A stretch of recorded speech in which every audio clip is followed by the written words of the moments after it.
we removed the entire factory audio system.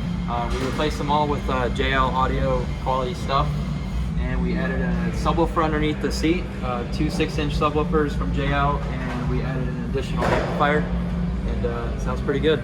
It sounds awesome. You took the initiative for doing this with Mike G and just made it happen. And so thanks, Dylan. Yeah. Great job. Yeah. The mechanical part of it, replacing the speakers with JL audio speakers and putting in the amplifiers, that's the mechanical part of it, the physical part of it. But another really important part is tuning up the amp. So Mike, can you talk a little bit about why that's important and how you do it?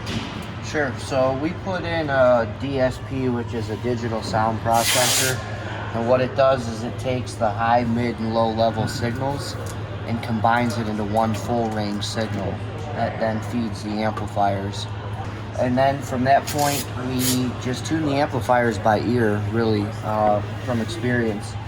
You know, we set the crossover points to where the speakers can handle the frequency that they're playing, and then we will adjust the gains to a good level to where it's not overpowering the speakers to cause damage, but yet plenty loud enough to really sound great. It's a huge improvement over the OEM standalone speakers, amplifiers, subwoofers. So thanks, Mike, for doing that. Yeah. Anything else? I mean, I know this took some figuring out.